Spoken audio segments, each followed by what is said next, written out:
This is my clipboard, old school clipboard. It's been with me for like 25 years. And when I watch a game, I take notes. And I'm just going through the notes. Flyover, chills. Belgium, good shot. 9th minute, 3 defenders watch, 0-1. 31st minute, Tillman scores, momentum back. 2 minutes later, Belgium scores. And then, Paul, my notes in the end. Disappointing. Belgium just better. Matt Freese not good. Christian Pulisic not good. Tim Ream not good. Outdueled, outperformed, out-hustled. It was a rough night. It was a rough. You said they saved their worst for this game. It was their worst. This was not the U.S. team that we've been watching in this World Cup. I will say this. Mauricio didn't make any excuses. They got outplayed. And I go back to a youth game when I was coaching my youngest, and they were U8, and we played the Chicharitos from Tacoma. And we got destroyed, Paul. We got absolutely destroyed. After the game, the parents, I love my parents, but they were like, was the field not great? What were the halftime snacks? Are their uniform, the Chicharitos is better? Are the Chicharitos older? Are they older kids? And I said, parents, they're better. We got outplayed because their team is simply better. It happens in sports. That Belgium team, Paul, simply better than the U.S. Yeah, I can't say anything more than that. They were just better. Well, I mean, people forget that, the U.S. went into this thing ranked 16th in FIFA rankings, and Belgium was ranked in the top 10 and lives in the top 10. That's where they live for years, for decades. They're that good. Either they could be 4th or 5th. They happen to be 9th going into this World Cup. But their defense and their goalie is one of the best goalies on the planet. So, listen, let's face it. The U.S. was very fortunate to get one by him on a deflection. Otherwise, they would have been shut out. So several players were non-factors in the game. Flo Balogun, Christian Pulisic, just a couple of young stars who were noticed just only for their lack of contribution, not for anything else. And let's face it, like I said, the Americans would have been shut out if Malik Tillman's free kick did not get a fortunate deflection to get past Belgium keeper Thibaut Courtois. U.S. midfielder Tyler Adams said the effort from the team all World Cup long was fueled by the fans. The support was unbelievable. I think our initial reaction as a team was that in this moment we let them down, but I think altogether people gravitated towards the team because we were relatable. We represented exactly what the U.S. was. I think from a performance, you can analyze the performance, you can analyze a lot of things, but the togetherness of the group, how we competed in large parts of the tournament, I think was really good. So, yeah, it's tough to judge right now the overall tournament, obviously, after a loss. But I think overall there were positives that we're going to take away from it. Just doesn't feel like it right now. Obviously, a lot of opinions about this one. And Dave Portnoy, the founder of Barstool Sports, always has something to say. Here's an angry tweet from Dave. I don't want to hear that the future is bright for American soccer, that they should be proud. That was a disgusting effort. We're far closer to the bottom than the top. Just not a soccer country.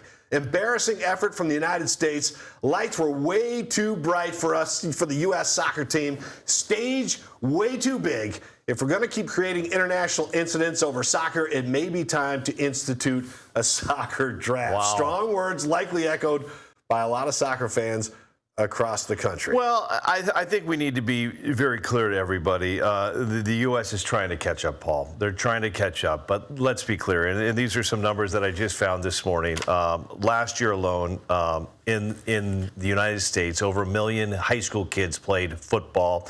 Over 640,000 ran track. Over 541,000 competed in basketball. Last year in high school soccer, only 485,000 kids played high school soccer. In Europe, 15 to 20 million kids played soccer. Number 2 on that list, Paul, is basketball, and that's 4 to 6 million. So a far second is the sport of basketball. Number 3 in Europe, volleyball. So let's be very clear.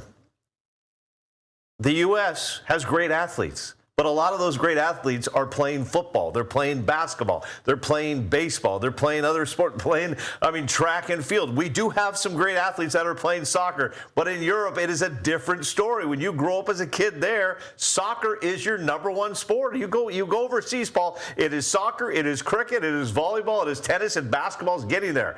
But they are not playing football. They are not playing softball. They are not playing baseball. In the U.S., we just have a rich of sports. And right now, soccer is not one of the number one sports. Will it get there? We see the Tiger Woods effect. We're going to talk to Brad Adam about that. Tiger Woods helped create golf, and because of his success, kids started playing more and more golf. Will this U.S. team and what they did on the world's biggest stage, even though they're out, even though they didn't make the quarterfinals, you have to applaud this team for people. Those two games, Paul, were two of the most watched soccer games in U.S. history. So the kids were watching. Will it help? We'll see. And football's going nowhere. We know that, Paul. People love basketball. They love baseball as well. So I don't know if the U.S. will catch up. But it's been like this for decades. Yeah. I mean, you sit here and you throw out those numbers, and it's like, when I'm just going to date myself, going to high school in the 80s, Chris, I remember getting a pennant in my room that said soccer, sport of the 80s. And I'm like, then it was sport of the 90s. And it's like, it's never been, yeah, it's a fun sport and I love it, but it's never going to reach that level, as you said, because there's football, there's basketball, there's baseball in this country. Heck, we give away bass fishing scholarships in the United States. I mean, seriously, like it's the depth of the talent pool in Europe is unbelievable to choose from, and the levels of soccer. We have A, B, and C teams. They've got A through Z down there. They've got guys playing at all different levels, improving year after year. And look, we're talking about men's international soccer. The women's U.S. soccer team has been dominant for years, so we have to give them a shout out. Sure. They're doing it right on that side of the ball for sure. So, I mean, every year, if the U.S. women don't get to the World Cup quarterfinals, semifinals, it is a big disappointment. If the U.S. men don't get there, nobody thinks about it. It's expected. No, 100%. You're right. I remember being in Rio, and the U.S. women's team struggled in Rio, and that was the big storyline. What is wrong with the U.S. women's team? I don't even remember if the men were playing in Rio, to be honest with you, in that tournament. But you look at success. Was this a successful trip for the U.S. men?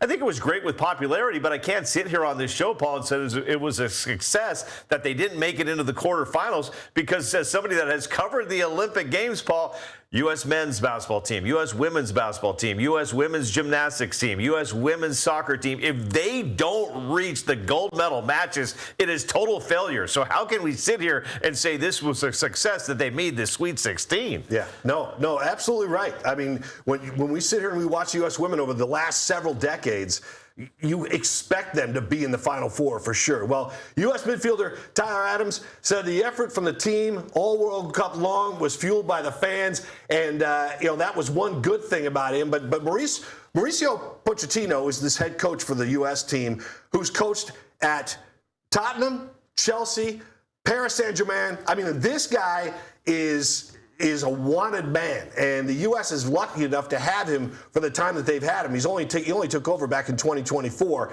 and now there's a big question of where's he going to go?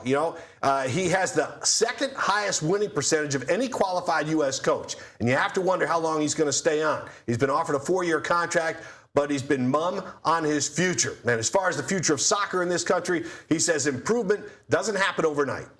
You improve, but sometimes you need to go little by little, it's not linear that you are going to grow so quick.